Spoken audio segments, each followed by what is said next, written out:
And welcome to this edition of the Coach Kerry Johnson Sports Show. Coach, you had a week off, but before the week off, you had a big win over Wartburg. Yeah, that was hopefully that will kickstart us. We got I just mentioned earlier we got a little rhythm going offensively, and I hope we can continue that for the remainder of the year. And beating Wartburg after coming off what we did the week before was big for us, especially homecoming. Topped the week off right. We'll take a look at that game, plus we'll look ahead to this week's matchup with Knox Gibbs right after this. For more than a century, Union Bank has been serving the people of Fentress County. Now, as we begin a new chapter in our history of service, we want to take this opportunity to reassure you that while our building may be new, we're still the same friendly people you have known for years.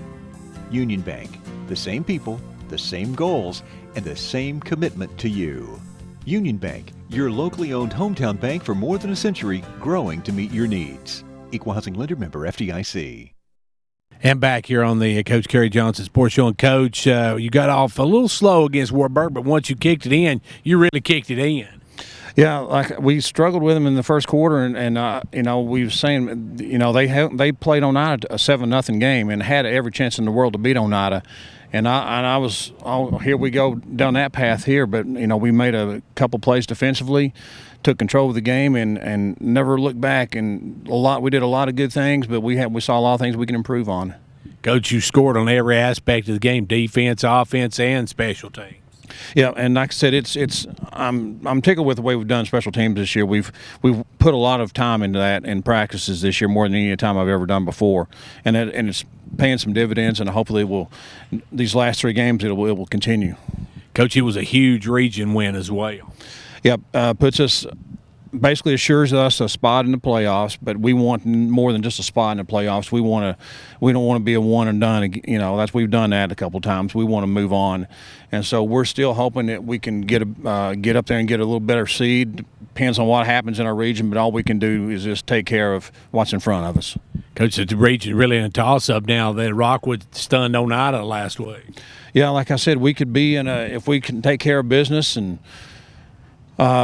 Monterey, like I said, I think that the Monterey and Oneida play this week, and if Monterey beats those guys, and us and Rockwood and Oneida could all end up 2-2. But like I said, we just got to worry about this week and not looking past that, and just focusing on what we can do. Of course, it was a big homecoming win, but you had a week off afterwards, so it gave you time to really work on some stuff.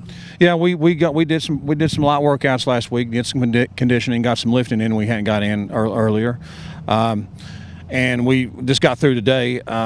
We hopefully we're going to be ready and to go offensively. I think we found some rhythm and got some stuff that we can go with a little more to finish this stretch run off and finish this right.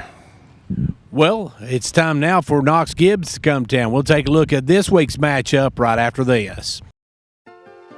For more than a century, Union Bank has been serving the people of Fentress County.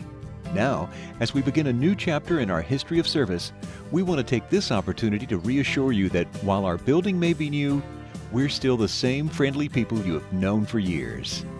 Union Bank, the same people, the same goals, and the same commitment to you. Union Bank, your locally owned hometown bank for more than a century, growing to meet your needs. Equal Housing Lender Member FDIC. Back here with Coach.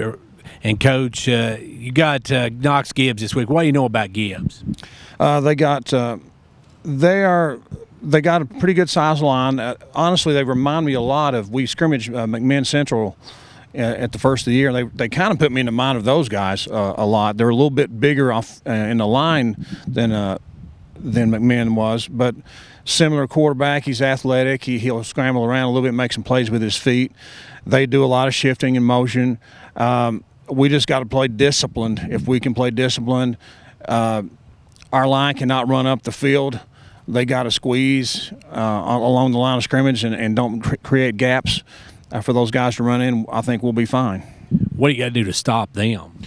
Basically, like I said, that's what I said. Play our assignments. Don't run up the field. If the defensive ends can't run up the field and leave those gaps behind them for backs to cut inside there. Like I said, squeeze when we get the chance and just play. If our secondary can play like we did last week, I think we can play with anybody now. That's what I thought we'd do all year long, and hopefully that's going to continue.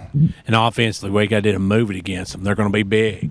We got a few things. Hopefully, we're fine tuning now. We've kind of got our best, kind of picking what we've done the best so far this season, and kind of refining that and moving with that. And anything that's not worked well, kind of throwing that in the recycling bin for a while, and maybe bring it back later. But right now, we're just going to focus on what we've done well and try to improve upon that. And, of course, your special teams, they've got to play well. That's been one of your biggest assets most of the season. Yeah, kickoff team, staying in the lanes, don't give those guys a chance to return. And that's the thing, they do a lot of onside kicks, I noticed in watching them on film. So we'll probably see those guys giving us onside kicks. And, Coach, you got give us some numbers to watch for from Gibbs. Their quarterback is their playmaker. Honestly, I can't remember his number. I think he's a 10 or something like that. They had a number 7 as a really good athlete, and they had a couple of pretty good linemen in there. Their jerseys, they're a light blue jersey with white numbers, and they're hard to see on film in there. So it's kind of hard for us. We know where they line up. I'll just put it that way, but don't know numbers necessarily. But the quarterback's is a good playmaker. He's one of the better ones around down there. He's done well all year. And he'll scramble around, but he's a little erratic as well. He'll have a wide open guy and miss him. So we're hoping that's the guy that shows up. Coach, it could be a great momentum builder if you can keep this run going. Yeah, and I think sometimes when the city schools come in, these guys they can be a little intimidated, and that's the thing we're preaching this week is let's not be intimidated just because they come from Knoxville. You know, these city schools. I've been a coach at a city school. Those city schools don't like going to the country because they think they've got a bunch of hard-nosed country boys they got to play against. So it works both ways, and trying to stress that. Coach, we also talked earlier about the region. Now, should everything end up in a tie, the best record is always good to have. Yeah, I think that's the first tiebreaker when it's you got a 3-way tie. It comes to best overall record, and I'm not sure how that'll pan out. Of course, we got to take care of business before we can even concern ourselves with that. Well, Coach, I want to thank you for joining us. I know you're headed over to do for a JV game, so we'll let you get on out of here and get over to Oneida. I appreciate you joining us, and see you on Friday night. Appreciate it, Gary. Thanks. That's going to do it for this edition of the Coach Kerry Johnson Sports Show. Be sure to turn out Friday night as your host, Knox Gibbs. Should be a good one. Starts at 7 o'clock. Kickoffs at 7. Till then, I'll see you at the game.